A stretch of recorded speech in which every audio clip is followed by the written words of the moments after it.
Numerical series शुरू किए थे और उसमें हम लोग बेसिकली एनसीईआरटी के क्लास 12 के सारे प्रॉब्लम सॉल्व कर रहे थे। बेसिकली एक्सरसाइज सॉल्व कर रहे थे। ये अपना चैप्टर 1 था और इस चैप्टर का एक्सरसाइज हमने कंप्लीट कर लिया था। ये अपना अभी क्या शुरू हो रहा है, एडिशनल एक्सरसाइज। तो पहला क्वेश्चन पे हम लोग आते हैं। एडिशनल एक्सरसाइज इसलिए ज़रूरी है ताकि आपने कंसेप्ट कितना सीखा और कितना डेपली सीखा, ये जानने के लिए एडिशनल एक्सरसाइज आपको सॉल्व करना चाहिए। इस क्वेश्चन में क्या गिवन है? क्वेश्चन में ये गिवन है कि एक वेल ड्रॉप है और उस ड्रॉप को एक इलेक्ट्रिक फील्ड में रखा गया, जिसके कारण क्या है, वो चार्ज, वो उस इलेक्ट्रिक चार्ज के कारण वो वेल ड्रॉप क्या है आपका, स्टेशनरी है। और ये भी बोला गया कि वो चार्ज में एक्सेस ऑफ इलेक्ट्रॉन्स है, मतलब वो वेल ड्रॉप चार्ज है, उसमें कितने इलेक्ट्रॉन्स हैं? बेसिकली 12 इलेक्ट्रॉन्स हैं। तो गिवन डेटा मैं लिख लेता हूँ सबसे पहले। गिवन डेटा क्या है? सबसे पहले यहाँ पर गिवन है well drop off 12 excess electrons, that is n is equal to, हम 12 कंसिडर कर लिए, ठीक है, जो गिवन है। Held stationary under a constant electric field, और एक कांस्टेंट इलेक्ट्रिक फील्ड गिवन है, वो कितना है? कांस्टेंट इलेक्ट्रिक फील्ड की value E is equal to 2.55 into 10 raise to the power 4 newton per coulomb. फिर क्या गिवन है? The density of oil, oil का डेंसिटी गिवन है, जिसको हम रो से डिनोट कर लेते हैं। कितना गिवन है? 1.26 ग्राम पर सेंटीमीटर क्यूब। ओके, क्वेश्चन क्या है? Estimate the radius of drop, है ना, रेडियस ऑफ ड्रॉप हमको निकालो। और भी क्या गिवन है? जी की वैल्यू गिवन है अपने को। यहाँ क्या दिया है? 9.8 मीटर पर सेकंड स्क्वायर, ये मीटर पर सेकंड स्क्वायर है। यहाँ पर चार्ज ऑफ इलेक्ट्रॉन गिवन है, ये है आपका E is equal to 1.60 into 10 to the power minus 19 coulomb. ये सारे हमारे पास गिवन डेटा है।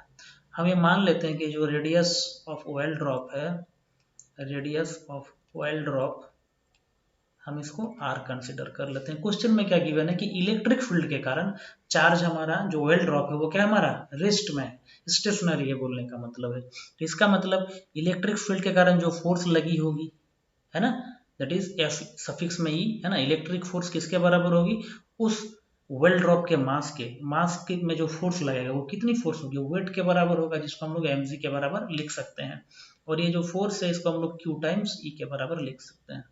ओके, तो E की वैल्यू अपने पास गिवन है। चार्ज कितना हो जाएगा? नंबर ऑफ चार्ज पार्टिकल्स को इलेक्ट्रॉन्स के चार्ज से मल्टीप्लाई कर देंगे। कितने चार्ज हैं? बेसिकली इलेक्ट्रॉन्स कितने हैं? 12 हैं। उसको अगर हम इलेक्ट्रॉन के चार्ज के साथ मल्टीप्लाई करेंगे, टोटल चार्ज हमको मिल जाएगा। ये लेफ्ट साइड की बात हो गई। राइट साइड में m हमको निकालना, बेसिकली मास निकालना है। तो मास तो अपने पास गिवन है, लेकिन डेंसिटी गिवन है। तो जो वेल ड्रॉप है, वेल ड्रॉप तो स्फेरिकल होगा अपना, तो स्फेयर का वॉल्यूम कितना होता है? 4/3 पाई आर क्यूब। इसके साथ अगर हम डेंसिटी मल्टीप्लाई कर देंगे, हमको ये मास मिल जाएगा। ओके, और फिर जी लिख देंगे। इससे हम क्या कर लेंगे? आर की वैल्यू निकाल लेंगे। तो आर क्यूब की फॉर्मूला क्या हो जाएगी? सॉल्व करके देखो, 3e ये आ जाएगा अपने पास सॉल्व करने से। अपन क्या बचेगा? 4 पाई रो जी, है ना। इसको हम लोग सॉल्व कर लेते हैं। इस पूरे वैल्यू को जब सॉल्व करेंगे तो अगर हम r की वैल्यू निकालना चाहेंगे तो यहाँ पर होल पावर कितना आ जाएगा? 1/3 आ जाएगा। 3e ये बस कैलकुलेशन करना अभी आपको। 4 पाई रो जी, इसकी पावर कितना रख दो आप? 1/3 रख दो, बात खत्म।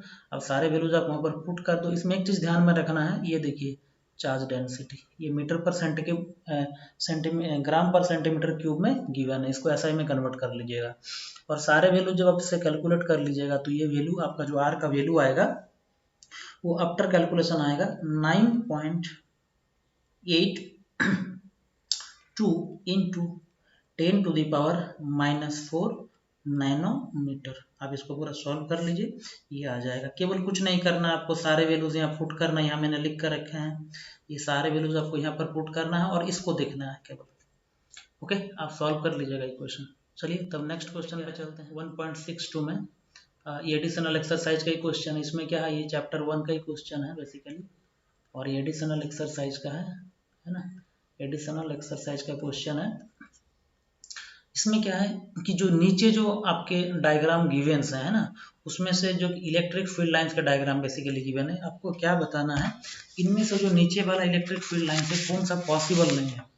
ठीक है, एक ए नंबर दिया है, फिर 2 नंबर दिया है, फिर सी दिया है, फिर डी दिया है, फिर ई दिया है। आपको हर एक को देख के ये बताना है कि इनमें से कौन सा पॉसिबल नहीं है।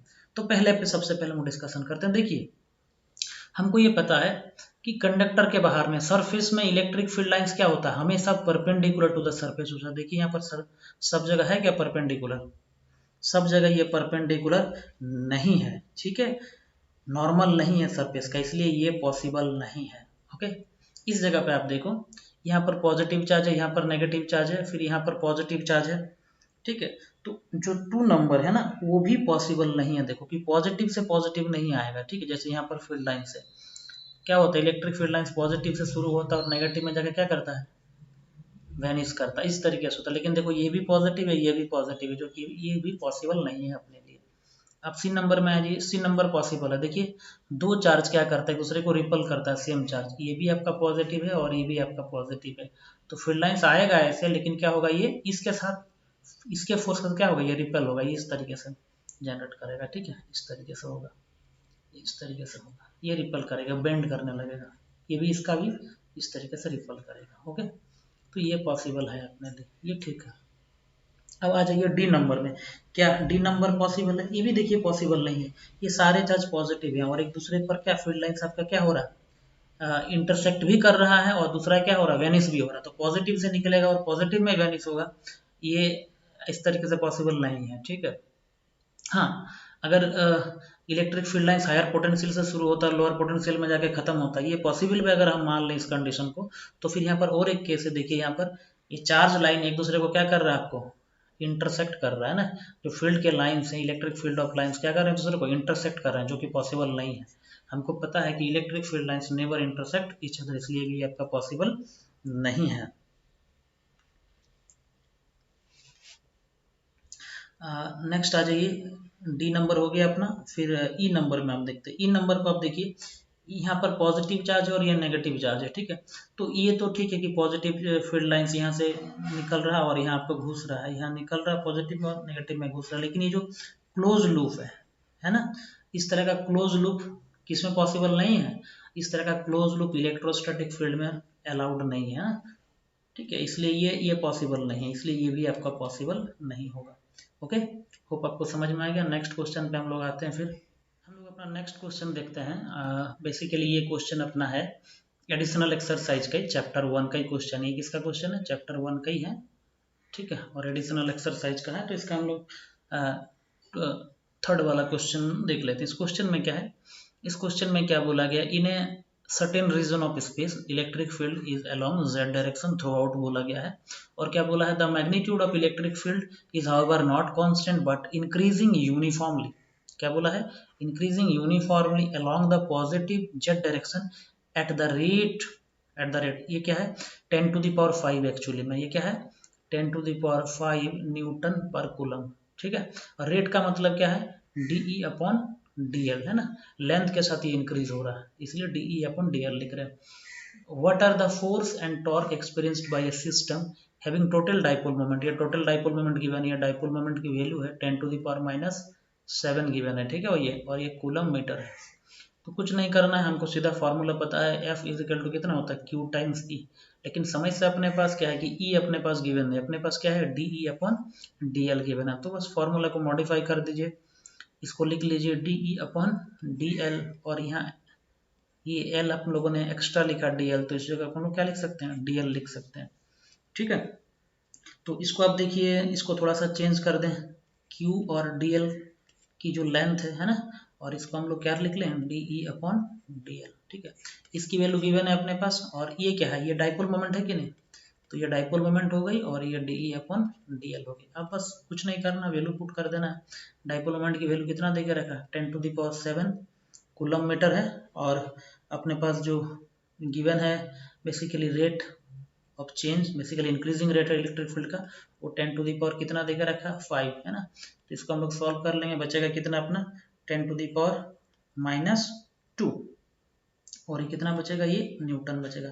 अब ये जो फोर्स की डायरेक्शन है, इस फोर्स की डायरेक्शन को आपको थोड़ा समझना है। देखिए क्या है, इसमें गिवन है बट नॉट कांस्टेंट और uniformly z direction at the rate इतना गिवन है, और नीचे एक चीज दिया देखिए, having the total dipole moment equal to इतना in the negative z direction, किस डायरेक्शन बोला है, नेगेटिव z डायरेक्शन में बोला है। इसलिए क्या होगा, ये जो वैल्यू आएगा ना, ये वैल्यू एक्चुअली नेगेटिव में आएगा, फोर्स उल्टा लगेगा उसका। ओके, इसलिए जब हम उसको सॉल्व करेंगे तो यहाँ पर हम नेगेटिव साइन लगाएंगे लास्ट में जब कैलकुलेट करोगे। ठीक है, मैग्नीट्यूड में कोई दिक्कत नहीं है। अब हमको क्या निकालना है, टॉर्क की वैल्यू निकालना है।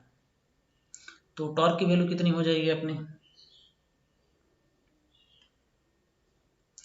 अपने को टॉर्क का वैल्यू निकालना है। तो टॉर्क की फॉर्मूला क्या होता है, टॉर्क का फॉर्मूला होता है P क्रॉस E, और उसको हम लिख सकते हैं PE साइन थीटा। ठीक है, PE साइन थीटा। तो क्या हो जाएगी, इलेक्ट्रिक फील्ड इधर की ओर है और डाइपोल मोमेंट क्या नेगेटिव जेड डायरेक्शन में है, इधर की ओर है। ठीक है, और इधर अपना इलेक्ट्रिक फील्ड है। तो कितने की एंगल हो जाएगी, यहाँ पर 180 की एंगल हो जाएगी। तो यहाँ पर हम लिखेंगे PE साइन 180 डिग्री। तो साइन 180 का वैल्यू 0 होता है, ये कितना होता है, 0 होता है। तो 0 टाइम समथिंग क्या देगा आपको, 0। इसके आंसर 0 आ गई।